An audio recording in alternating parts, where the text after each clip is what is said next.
Salut mes petits padawans et bienvenue dans un nouveau top 6. Aujourd'hui nous allons aborder un thème important dans l'univers de Star Wars comme dans bien d'autres, la puissance. Certains la recherchent à tout prix, d'autres naissent avec elle ou la révèlent tout à coup. La puissance d'un Sith est quelque chose de fascinant, je trouve. Pour établir ce classement, j'ai pris en compte la puissance supposée du personnage, les exploits qu'il a pu réaliser mais aussi les talents particuliers dont il a fait preuve dans un domaine précis. Vous n'avez qu'à découvrir qui sont pour moi les 6 Sith les plus puissants dans Star Wars. Mais avant que la vidéo commence, pensez à vous abonner, à mettre la cloche des notifications, à liker et à mettre un petit commentaire sur ce que vous pensez de la vidéo. Sur ce, bonne vidéo. On commence ce classement par Dark Plagueis. Dark Plagueis est sûrement l'un des seigneurs Sith les plus sages que la galaxie ait jamais porté en son sein. C'est un mystique et un adepte de l'occulte qui avait la possibilité de garder les gens en vie grâce à l'action du côté obscur, et donc la possibilité de vaincre la mort. Maître du seigneur Sidious alias Palpatine, il fut trahi par celui-ci et ne sut se préserver de sa propre mort. Ces manipulations furent telles, qu'il serait à l'origine de la naissance d'Anakin Skywalker. Ce n'est donc pas son père à proprement parler, mais le trouble qu'il créa dans la Force est la cause de sa création. Dark Nihilus est sûrement l'un des Sith les plus dangereux de l'histoire de la galaxie.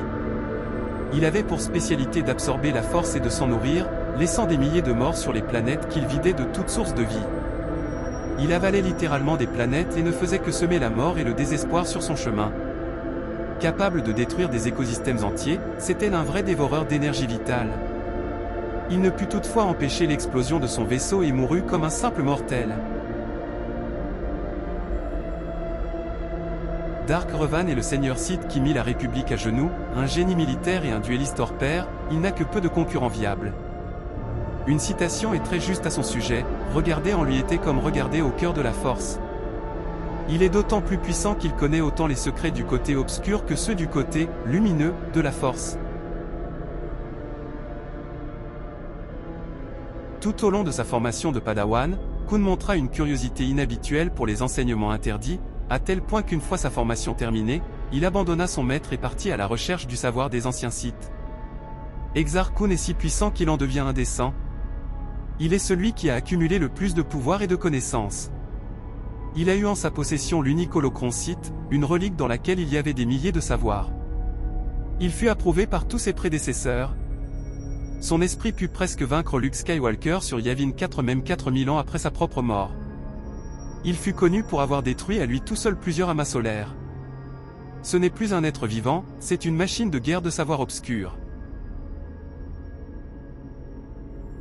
On ne peut douter de la puissance du principal antagoniste de la saga des Skywalker.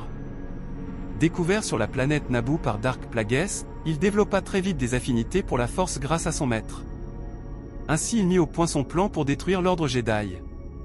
Cependant le jeune Palpatine était aussi vicieux, il décida de tuer son maître quand celui-ci était le moins vigilant alors que tous deux avaient tissé des liens très forts et s'étaient promis de ne pas se trahir. Ainsi en séduisant plusieurs personnes du côté obscur de la Force comme Dark Maul ou le jeune Anakin Skywalker qui était la pièce maîtresse de son plan, il réussit à mettre en exécution celui-ci et décimer l'ordre Jedi. Instaurant ainsi l'Empire Galactique, mais la suite vous la connaissez. On conclut ce classement avec Kiza qui est selon moi la plus puissante Sith de Star Wars. Elle est apparue en 2015 dans un roman d'Adam Christopher qui sert de préquel à Star Wars, Le Réveil de la Force. Kiza était extrêmement puissante puisqu'elle était en possession du masque d'Exim Panchar, un vice-roi Sith terriblement meurtrier que l'on avait déjà aperçu dans Star Wars, Aftermath de Chuck Wendig. Dans ce bouquin, on apprend que le culte des acolytes, qui vénère Kiza tout justement parce qu'elle est en possession du masque, tente tout pour faire revivre Panchar. Le masque de Panchar était tellement puissant qu'il arrivait à rayonner dans toute la galaxie, arrivant même à pénétrer dans l'esprit de Luke. Et voilà mes petits padawans, c'est la fin de ce nouveau top. Évidemment beaucoup d'autres personnages puissants existent dans la saga Star Wars. On se retrouve très vite dans une prochaine vidéo.